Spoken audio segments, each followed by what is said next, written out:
पहला पाठ नबी इसायास का ग्रंथ, अध्याय 49, पद संख्या 8 से लेकर 15 तक।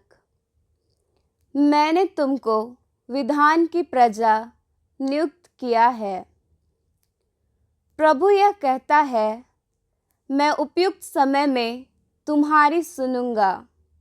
मैं कल्याण के दिन तुम्हारी सहायता करूंगा। मैंने तुमको बनाया है और अपने विधान की प्रजा नियुक्त किया है। मैं भूमि का उद्धार करूंगा और तुम्हें उजाड़ प्रदेशों में बसाऊंगा। मैं बंदियों से यह कहूंगा, मुक्त हो जाओ, और अंधकार में रहने वालों से सामने आओ। वे मार्गों के किनारे चरेंगे और उन्हें उजाड़ स्थानों में चारा मिलेगा। उन्हें फिर कभी ना तो भूख लगेगी और ना प्यास।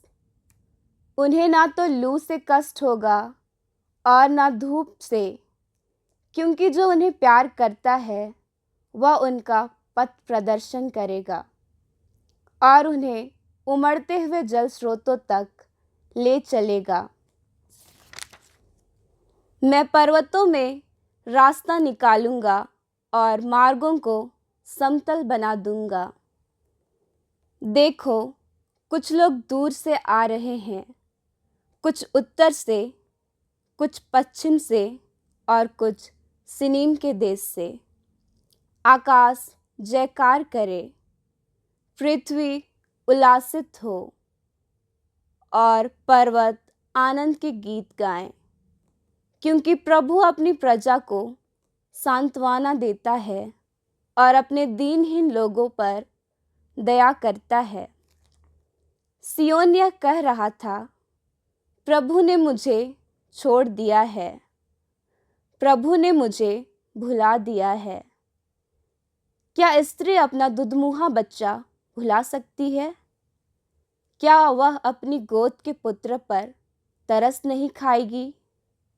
यदि वह भुला भी दे तो भी मैं तुम्हें कभी नहीं भुलाऊंगा। प्रभु की वाणी है। ईश्वर को धन्यवाद। भजन अनुवाक्य। प्रभु दया और प्रेम से परिपूर्ण है। प्रभु दया और प्रेम से परिपूर्ण है। प्रभु दया और अनुकंपा से परिपूर्ण है। वह सहनशील और अत्यंत प्रेममय है। वह सबों का कल्याण करता है। वह अपनी सारी सृष्टि पर दया करता है। अनुवाक्य। प्रभु दया और प्रेम से परिपूर्ण है। प्रभु अपनी सब प्रतिज्ञाएं पूरी करता है। उसके समस्त कार्य उसके प्रेम से पूर्ण हैं। प्रभु निर्बल को संभालता और झुके हुए को सीधा करता है। अनुवाक्य। प्रभु दया और प्रेम से परिपूर्ण है। प्रभु जो कुछ करता है अच्छा ही करता है। वह जो कुछ करता है प्रेम से करता है।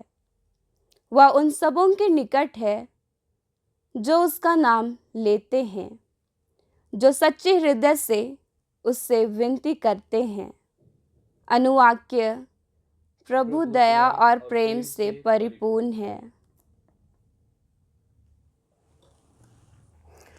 संत योहन के अनुसार पवित्र सुसमाचार, अध्याय 5, पद संख्याएं 17 से 30 तक।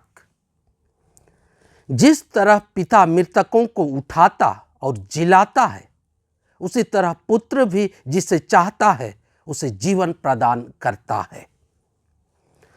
यीशु ने यहूदियों से कहा, मेरा पिता अब तक काम कर रहा है और मैं भी काम कर रहा हूं। अब यहूदियों का उन्हें मार डालने का निश्चय और भी दृढ़ हो गया, क्योंकि वह न केवल विश्राम दिवस का नियम तोड़ते थे, बल्कि ईश्वर को अपना निजी पिता कहकर ईश्वर के बराबर होने का दावा करते थे। यीशु ने उससे कहा, मैं तुम लोगों से कहे देता हूं, पुत्र स्वयं अपने से कुछ भी नहीं कर सकता। वह केवल वही कर सकता है जो पिता को करते देखता है। जो कुछ पिता करता है वही पुत्र भी करता है, क्योंकि पिता पुत्र को प्यार करता है और वह स्वयं जो कुछ करता है उसे पुत्र को दिखाता है। वह उसे और महान कार्य दिखाएगा जिन्हें देखकर तुम अचंभे में पड़ जाओगे। जिस तरह पिता मृतकों को उठाता और जिला देता है, उसी तरह पुत्र भी जिसे चाहता है उसे जीवन प्रदान करता है। पिता तो किसी का न्याय नहीं करता, उसने न्याय करने का पूरा अधिकार पुत्र को दे दिया है, जिससे सब लोग जैसे पिता का आदर करते हैं वैसे ही पुत्र का भी आदर करें। जो पुत्र का आदर नहीं करता वह पिता का, जिसने पुत्र को भेजा है, आदर नहीं करता। मैं तुम लोगों से कहे देता हूं, जो मेरी शिक्षा सुनता है और जिसने मुझे भेजा है उसमें विश्वास करता है, उसे अनंत जीवन प्राप्त है। वह दोषी नहीं ठहराया जाएगा, वह तो मरण को पार कर जीवन में प्रवेश कर चुका है। मैं तुम लोगों से कहे देता हूं, वह समय आ रहा है, आ ही गया है, जब मृतक ईश्वर के पुत्र की वाणी सुनेंगे और जो सुनेंगे उन्हें जीवन प्राप्त होगा।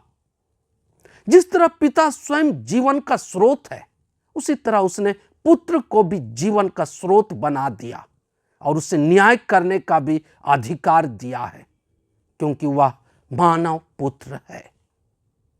इस पर आश्चर्य ना करो, वह समय आ रहा है जब वे सब जो कब्रों में हैं उसकी वाणी सुनकर निकल आएंगे।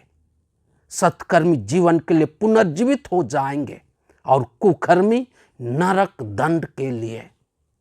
मैं स्वयं अपने से कुछ भी नहीं कर सकता, मैं जो सुनता हूं उसी के अनुसार निर्णय देता हूं और मेरा निर्णय न्याय संगत है, क्योंकि मैं अपनी इच्छा नहीं बल्कि जिसने मुझे भेजा है उसकी इच्छा पूरी करना चाहता हूं।